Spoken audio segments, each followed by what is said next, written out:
Want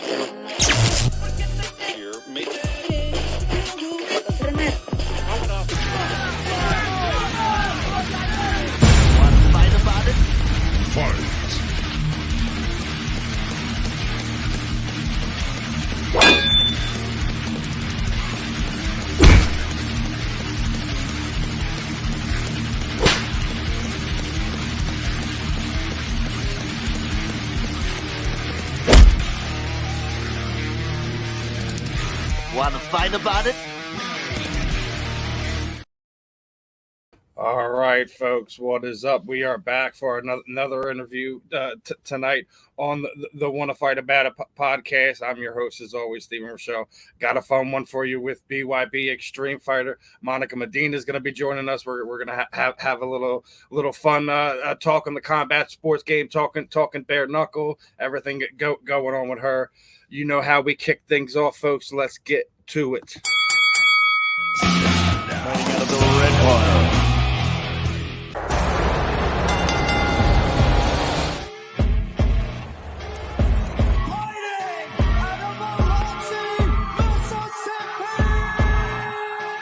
Heavy hitter, very strong, tremendous condition. The very first ever, and the athleticism and the explosive attack. Here is Monica Medina. Right, and we are being joined by the one Monica Medina, and this interview is brought to you by the Just Blaze Fighting Clothing, Just Blaze Clothing Apparel. They also been working with fighters in the combat sports realm, so make sure you guys check them out using the fight code FIGHT for all your needs there. So, Monica, let's get to it. Let's have some fun, my friend. How you feeling this afternoon? Oh man, I feel great. Feel great, man. Getting ready to as we get closer to fight week.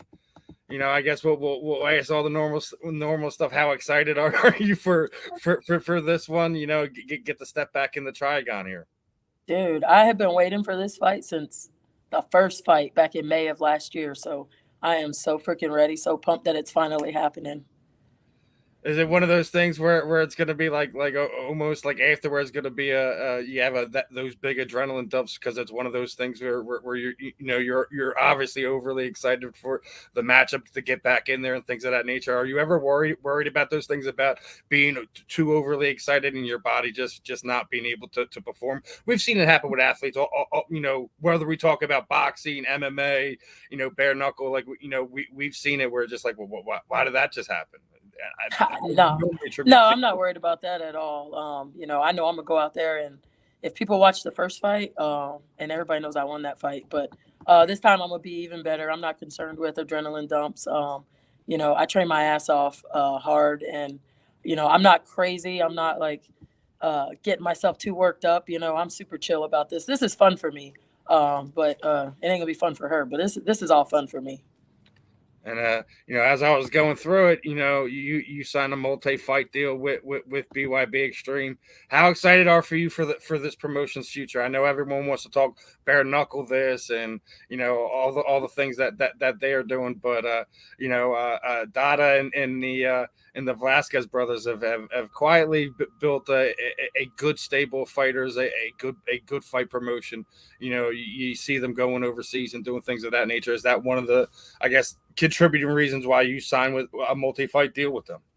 Yeah, man, I really like that trigon. There's not much room to move around, so you know, I don't got to chase anybody. Ain't nobody chasing me. So I like it, you know, and the guys have been super, super good to me since the first day, you know, so when they offered that deal, it was easy for me to say yes, you know. There might be other places that pay a lot more money and do this and that, you know, but these guys are super solid, and you know, I love it there.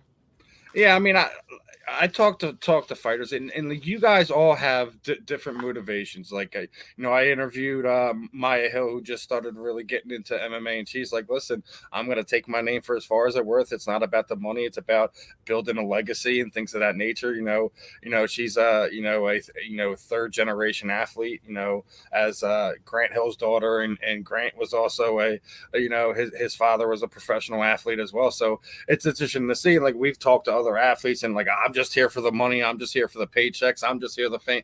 Like, what is the reasons? What makes you do this? Because I've said it so many times on the show. It takes a special person to be a BKFC fighter, a BKB fighter. Just when you take those gloves off and have to be in there, and especially being in BYB, there is nowhere to hide in that little ring.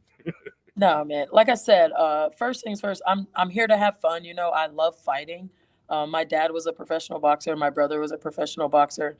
So, you know, fighting's just in the blood, and I love it. You know, I took a little break from it, but then when bare knuckle stuff came around, I started with Jorge Masvidal over at Game Bread. You know, they hit me up with bare knuckle stuff, and I was like, that sounds pretty fucking cool. Let me try it. And the first time I hit somebody with my bare knuckles, I was like, oh, I'm back in this, and I'm back in it 100%. You know, and then getting over to BYB, boxing, like I said, something I've always liked, but I've always been known as a jiu-jitsu MMA fighter. And then, you know, I'm not super young anymore. I'm 38. So doing boxing versus doing MMA is just a little bit easier on the body. And, dude, I just like to punch people in the face as hard as I freaking can. So this is built for me right here. Absolutely. I think people underestimate that what it takes to be a high level MMA fighter. It's really rough. Like it's rough.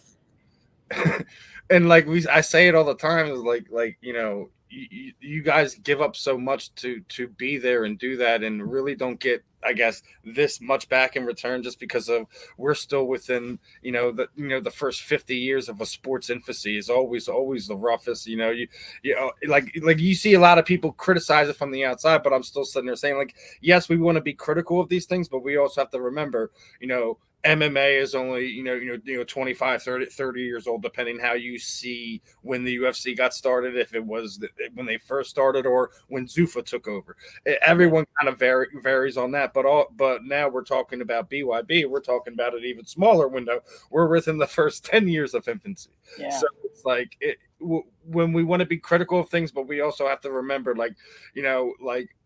how many times no one talks about this. How many times has the NFL been sued? More than a handful of times, more than a handful of people, by its players, by its owners. So it's like they're not perfect, and they're the model right now of sports franchises. They're not perfect. They're still learning things. They're still great trying to find the right balance between X, Y, and Z. So it's like when we be critical of these things, I try to do this without being like overly harsh about it.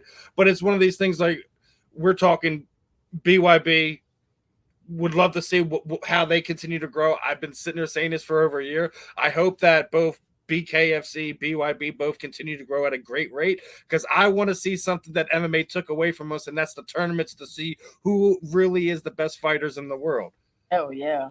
I mean, we talk about it all the time, that the way the sport is run on all levels in combat sports, it's not about who's the best fighter. It's not about who's the number one ranked fighter. It's about who sells the best, and who's being talked about the most. Typically gets the big fights, right? The ones that everyone talks about. I would like to see some of it kind of go back to that, like, in 4 or 5 years, hopefully see Mike and Feldman get together and say, hey, let's do what Pride and the UFC used to do in the early days, and put together a New Year's tournament where we have a couple guys compete over 3 to 6 months cross promotional thing, where we find out who is the best X weight fighter, male or female. Hell yeah, that would be dope. I mean, it's something we want to talk about in the future, because I know it's nothing as feasible is going to happen here, because we're still building divisions, building promotions, things of that nature. So it's like it's not something that would be on the table anytime soon, but it's something I hope we're talking about in the future, because it's something I think that the MMA world has lost, because of it's become so much of more of a sports entertainment than who's the best X fighter at X weight, Yeah, we need some more girls to do this bare knuckle stuff, man. But it goes back to what I was just saying. Like, who is really built that like that? There's very, very few. Even when we talk about it now, I guess and when we talk about who's the best right now, everyone talk. Christine Ferrieri, right? Sure, because she's ruled BKFC with a legitimate iron fist. Absolutely. For almost since its infancy. She has one mark on her record. That's it. Yep. And it wasn't even in a title fight, so it didn't matter at the time. Exactly. Yeah. So it's one of these things where we want to see more people get involved. I hope we see somebody like a Chris Cyborg jump over for somebody to, I guess do what she has been doing. Like, she's been looking for people to fight that may not everyone know about, to kind of get behind and push and say, let's see who this girl is. Mm-hmm. Like, she's doing almost like what the Brock Lesnar thing is doing in WWF, is getting people over, just putting that star on the other people. It's one of those things, like, it's rare to see it done that way. But it's what we used to see in boxing for years, right? Yeah. And for some reason, just all that's gotten away. I guess I have to ask on this one. Have you have any thoughts on this weekend's shenanigans between Mr. Jake Paul and Mr. Diaz? Or are you more excited to see Serrano and Heather Hardy go at it again? Much more excited to see the girls. I'm always more excited to see girls fight. Anytime it's Jake Paul, I really don't. Honestly, I don't even watch it. I don't get excited for it. Because the fact that Nate Diaz is there, I love Nate Diaz, might actually really embarrass and be worth tuning into. It might be. I do love me some Diaz boys. So. I was asking Danielle, who we recorded with yesterday, if you think that everyone's sitting there saying Jake's a part of all these fixes. You think Nate would sign on the dotted line if it had anything funky to do with it? I would hope not, but I mean, shit, money talks, man. Money talks. I mean, he's sitting there at the press conference crying, "I'm offering $10 million. You won't sign on the dotted line for MMA." Oh, and Nate's just like, he completely ignores it, talking about the scuffle that just happened. Yeah, he's a mess. I love him. I think Nate Diaz just kind of gets it. Like, I thought it was funny, like a week, 2 weeks ago, when he was sitting there. I'm very upset with Nate. He isn't promoting this fight. Like, his name is the promotion, dude. He doesn't have to. That's all he needs. He doesn't have to do. Like Jake had forgotten that Nate is the promotion at this point in time. He's the reason why people are tuning in. At this point in time, we've seen the shtick. You like fighting guys that are smaller than you, older than you, things of that nature. I get it. Yeah. I already said that I won't take him seriously until he fights a legitimate boxer who is around at his weight, who is active. You have Kinsey Morrison legitimately on all forms of social media begging the world to let me knock this fool out. You have Tommy Morrison's kid. So the kid's got a name. So why won't you make that fight? Runs away from the Hasim Rockman fight. I wonder why that happened. I mean, granted, Hasim got injured. We didn't get to see him do his thing with the former champ Alan Belcher. But hey, things happen like that. But it's one of these things where anytime anyone's around his size or above his skill, he said no. They don't even see the response. Yeah, of course not. Of course not. I think we're kind of, like I said, respect what he's done. We're gotten where he's gotten, things of that nature. Respect, absolutely. You got to fight the real dudes now. For sure, I agree. You've had your build up. Even if you get put down, dude, it ain't even about you getting put down. Is what do you do after you get put down? Yeah. Don't be upset about that, man. Don't be scared because of that. Like, listen, I think a lot of people could have learned what Dustin Poirier this past week. Gets knocked out on a big stage against a guy he already beat in a spectacular fashion, and he's like, "I don't hang my head." Yeah, no, we won, man. You see what I just pulled home? Yeah, exactly. It's one of these things, and it's good. You have to see things. And speaking of that night, is Derek Lewis now the most exciting guy in the UFC? Always, now, right? He's doing his DX stuff right now, and he's legitimately the knockout king in the heavyweight division there. I love him. Love it. And the funny thing is, we're sitting there saying we love him. How excited there were media members, fans sitting there talking about if he lost it, he should be going and leaving and going to bare knuckle or something like that. I'm like, are you kidding me? What the hell? No. Like, he is one of the most fun guys to watch, and he's not even like super charismatic on the mic. He's just, he just speaks his mind, and whatever comes out comes out. That's it. Whatever comes out, boy, it's coming out. But I think that's why people genuinely like him and care about him and want to see him win. It's very important. I think he's He's been a lost gem in the UFC for the last 3 to 4 years, in my opinion. But real quick, let me quick get a word from our sponsor real fast. Just Blazed Clothing Company. We are the premier clothing and lifestyle brand for the cannabis enthusiast. Premier clothing, cannabis accessories, with a South Beach flair. Go online today and check out all our great products at justblazedclothingcompany.com. Use the promo code FIGHT at checkout and get 10% off your purchase. And make sure you use that 10% code FIGHT, folks, for Just Blazed. All right, what the bad side of last week? Obviously, everyone's talking about Stephen the Wonder Boy Thompson was not paid for his show for making weight because he refused to fight. And Luke Thomas reminded me that since the takeover and changeover from Zuffa to IMG, that in the contract it is no longer in there that you are guaranteed show money after weigh-in. You have to take these fights, and I guess bravo to Steve for being the one that holds somebody accountable. I mean, I get it. Like a lot of guys and girls are not in the position to be able to turn down fights that close to the fight, especially after flying people out there making all these. It's Stephen Thompson. He's been around a while. He's be able to do that. But don't you think? Not just on a UFC level, just on an overall across the sport, something needs to hold fighters accountable because, being subcontracted employees, that you guys' first job is to make weight. And if you don't make weight, you all have communication between one another. It's not like there's no thing like, hey, I tweaked my knee. I'm not really going to be able to get any hard running in to get any weight down.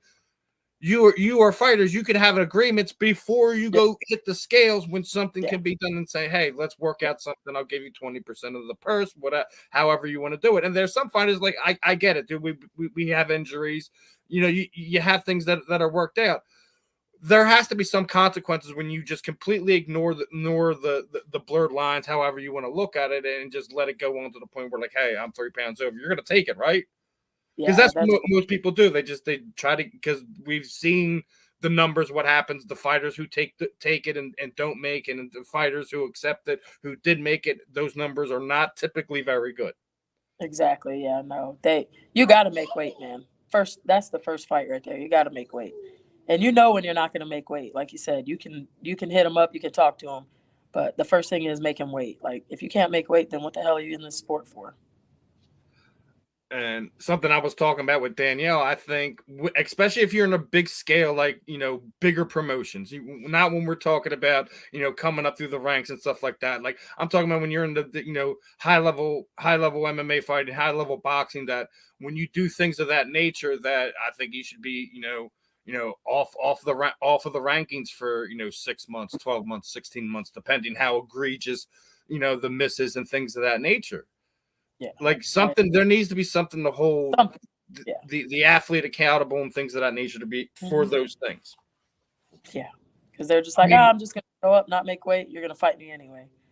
But I think the thing is, what we talk about is a lot of times the opponent will assume the person they're fighting is going to take the fight, regardless.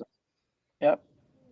Everyone's betting on how desperate the other person is and things of that nature. I just think outside of that, we need to do something as promotions, as athletic commissions, something to hold the athletes more accountable for these things. Like I said, things can be adjusted the proper way beforehand if you don't just sit there and try to play this. I'm gonna, I'm gonna act like I'm a preteen or a young teenager hiding something from my parent. That they're going to find out anyways, Exactly. Yeah. It's one of these things that I want to see change, and it kind of goes into one of these ones that I like to ask all the fighters when we come on here, and it's a two-parter here. What is your fight, your combat sports, your MMA, your your Mount Rushmore of people who you think is just so positively affected this sport that we can't forget them? Oh, one person. No, Mount Rushmore. You got 4. I got 4 people. Yeah, you got Mount Rushmore. We got 4 people. All right, let's go. As much as I really don't like her, I gotta say Ronda Rousey. All she did for women in this sport. I'm not a huge fan of her, and I don't hate her, but I'm not a huge fan of her. But she definitely is. She made women's combat sports cool to the people that mattered to get it to where it needed to be now, to get it to where it's accepted now. Like, it's not like she was the first one, but she opened the door for everyone. It wasn't like she held the door open for herself and then closed it behind her. Right. Yeah. She opened the door, said, let's all eat, let's all go do this. Because she was people don't understand, she was a big part of asking for the Ultimate Fighter to get, the other divisions and stuff like, because when they were just talking about, they were literally talking about just signing a handful of girls at a time, and whoever Ronda ate on. Yeah. So, she is an important part, despite the fact that what people feel, how long her run lasted. Eventually, but it's one of those things. Like, you look through why I can never say there's a GOAT. I can't say there's a GOAT in any port in combat sports, because there's so many different variables, weight classes, eras, things of that nature. And when I say that, it's because the era caught up to her. Ronda was the ultimate era gap, because she was like the beginning part of women's combat sports, where you just had to be really good at one thing in the early days. That's when you had your Ken Shamrocks, your Dan Severns, your Don Fries. You had to be really good at one discipline, where it happened so fast where all the girls like that came in within 2 years, they were already above her, because they've been working so long at putting, all right, I got my jiu-jitsu, I got my judo, I got my Muay Thai, I got my, they have 3-4 things in her tool belt, while Ronda was still dealing with one tool. Yep. And then I got to go with another girl, another one of my all-time favorites is somebody a lot of people say that I kind of remind them of, Amanda Nunes. That's she's at the top of my everything. How can you not put the Tigress literally on? my favorite in the whole entire she's the lioness. That's what she was, man. I like people get upset about how she went about things. What I get more upset about with Amanda Nunes is the fact that she had to do all that, and then some in the UFC still didn't really give her love the way that they gave Ronda love, the way that they gave Joanna love, the way way that they gave their other female champions. I just never felt that she never got it in the UFC. It's just sad. Yeah, I mean, look, and I'm not saying this. When she smoked Cyborg, I was like, holy. Dude. Once she destroyed Cyborg, it was like, all right, she has to be like, listen, crack the whole mold for everyone else, because there's the new standard right there. Yep, right there. I wasn't Amanda's biggest fan as she was coming up either. I wasn't either, but watched her develop into that. Yeah, I was not either. And then all of a sudden one day it just was like, holy shit. But it's like that in combat sports. Like, sometimes you're good at the beginning and then you fall off the earth, but then the ones that are okay at the beginning, and all of a sudden they add these other things as they get older, and they're this next level athlete in 10 years, where some of these people, like, I think it's the drive that puts that into those fighters, of what makes them special. That drive that Amanda put into herself is what made her the lioness. Yes, we'll go number 3. All right, we'll go boxing now. We'll go. We got to go Money Mayweather all day. I have to put him, and then I'm gonna go back to MMA. One of my favorites. I've had the pleasure of training with this guy before, Anderson Silva. Oh yeah, I remember that. I think I've seen that somewhere. I've seen that. Wait, I gotta pull that up. I think I have he that. He came out and did a seminar at our gym, and I do got that in there. Here he is. Amazing human, yeah. Like, from his fighting, he is an amazing human being. Like I said, I got to train with him, and we went out to dinner with him, And holy crap, he's just amazing all around. I was lucky enough to see him knock out Forrest Griffin at UFC 101. Was in denial until I got home. It was like, he didn't knock Forrest out. They stopped that early. Got home, was like, all right, maybe Forrest didn't know where he was with a jab. I can't tell you. Yeah. Yeah, I love that guy though. He's so awesome. He's something special. It's one of the things that goes into my next one that I like asking you athletes is if you could change one result in a UFC fight, MMA fight, one of your fights, a boxing event, whatever, if you could change a result in a combat sporting event, what would it be? If I could change the result of like a fight, it would have to be my first fight with Patty, obviously, because those two judges that gave it to her were full of shit and they were probably asleep. You know, and it's not about money. You know, there's no extra money involved. It's just about the fact that they know I beat that girl and she's been holding on to my freaking belts. She gets to go down as like the first ever, you know, lightweight gold diamond belt champ, and that's bullshit because that's me right there. So that would be the only fight that I would ever want to change, is just the result of that. Whatever those two judges were looking at, the entire world, like go on YouTube and just read those comments. I don't know none of those people. Like literally those two judges, even Patty knows damn well that I beat her in that first fight, like all day. Mine is Anderson Silva, Chris Weidman. I wish he would have took Chris Weidman seriously the first fight. Yeah, that broke my heart too. I remember watching. I'm like, Anderson, what are you doing? And then I'm like, oh, like what everyone did. Yeah, he definitely didn't take him serious. That one broke my heart too. But not as, I don't know. I was like, after I lost that fight to Patty, I was okay. And then like the next day, it just hit me like, damn, these motherfuckers robbed me.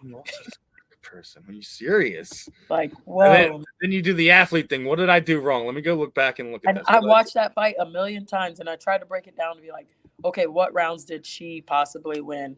And no matter how many times I watch it, I think I won 5 rounds and she won 2 rounds, period. So I don't know what the hell those judges were watching. But this time I'm just going to put her ass to sleep. Her ass has got it. Listen, you're gonna see my version of the Wrecking Ball Miley Cyrus. It's not gonna be fun for her. It's not gonna be fun for her. I'm closing both of her eyes this time, or putting her ass to sleep. Like I'm not leaving. Monica is angry. Look, I was supposed to rematch her so many times already, and every time they tell me, there's like, oh, she hurt herself again. Oh no, she needs more time to lose more weight. Oh, she hurt herself again. Oh, this, oh, that. Like, fuck that. She better show up on September 16th because I'm getting my fucking belts, period. Monica's like, next time I'm going to do it Colombian style. We're going to kidnap her for a whole camp and bubble wrap her. Yeah, you're just going to sit over here and just watch me train. You're not doing shit. I'm confident it's going to happen this time, you know, but man. I've been waiting. Are you feeling like UFC fans that were waiting for Khabib and Tony Ferguson to happen? Probably. Like this, like literally my heart's been crushed so many times about this rematch. So let's get it on, man.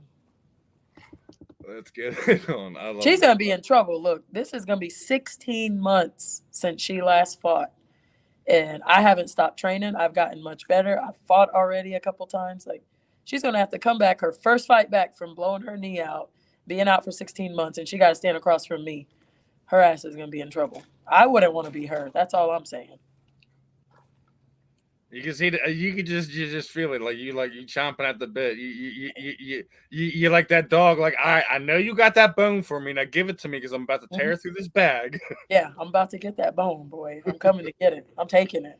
And in this case, it's not the bone; it's the belt that Miss Medina rightfully says it belongs back here on this wall over here. Oh yeah, that belt belongs right here, not wherever she's got it sitting at. It's coming over here. Well, it's safe to say, Monica's saying, make sure you tune in to BKF Extreme. Extreme. I'm blowing the roof off of that damn Coliseum, boy. Right here in my hometown, right where it started at, right with these crooked ass Biloxi judges. I don't care. We're gonna bring the house down. Oh man, we could have a whole another 45-minute conversation about bad judging things we need to do to change that part of it. All I'm going to say is I was beating that drum with Danielle yesterday. Is everyone needs to be held accountable, from the promotions to the athletic commissions. Y'all need to do better, hire better people, etc., etc. Meaning, start calling these gyms and saying, "Let me get your old fighters and get them a free paycheck to sit here cage siding and call some fights." Exactly. They just got some old ass people sitting there that probably don't know damn thing about fighting, and they're just like, okay. It's been a while since I've been ringside for one, but I say PA's no better, because I see people who are judging fights and look like they've never stepped foot in around. They don't have a friend, nephew. They don't look like they're people. I'm just saying, people who are around the sport. You know people who are involved in the sport, and you can just tell these weren't people around the sport. Exactly. The people who are involved in the sport, they live, breathe, die. Like this is literally our 24/7. There's people like us that would be more than happy to sit there in ringside and judge a fight, and not worry about, one, the person falling asleep, two, getting a fair assessment of the fight. You're going to get the fair assessments from it. Hell, pick a fan from the crowd would be better off than having some of these knuckleheads. Some of these damn judges, for sure, man. For sure. But on that note, it's definitely, we at the 30-minute mark. What we typically do here at the end is throw the proverbial microphone over to you, to Monica. I'm going to pull us both out, play a quick video. Anyone you would like to thank, training partners, teammates, shoot out them social media sites, any sponsors you have, anything you're doing outside the combat sports world, the floor is yours, my friend.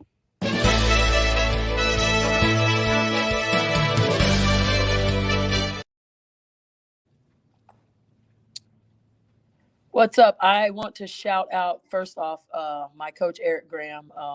Dude, he has brought me from somebody who kind of stopped fighting to the fucking champ. So September 16th, coach, we're going to get them belts for you.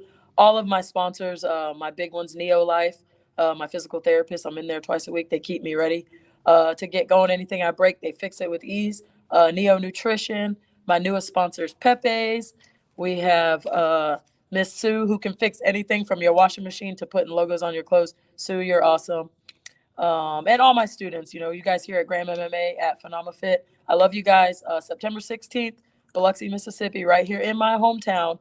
We're going to fill that crowd with all the Phenomenon peeps, and we're going to get our belts. Patty, you're in trouble.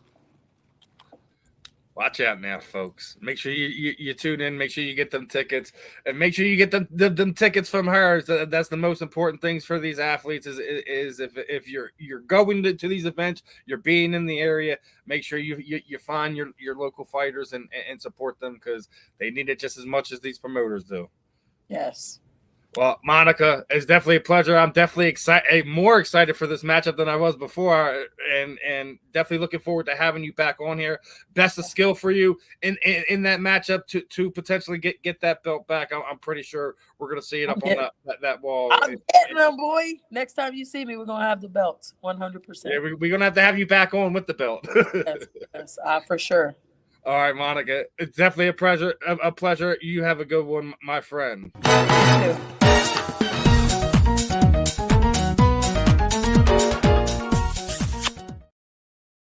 All right, everyone, that was our interview with one Miss Monica Medina. She is not playing games. She's getting that belt. She wants to not leave it into the hands of these judges. You heard her, folks. She's pumped up. Make sure you guys are tuned in, and make sure you guys are tuning in all our content here over at the Fantasy Sports Corporation. Big shout out to our sponsor today, and the Just Blaze Clothing and Apparel. As you see, they're supporting us here now. Make sure you're using that code FIGHT upon checkout to save 10% on your order. Other than that, this should do it for another episode of the Wanna Fight About It podcast. I'm your host, Steve. We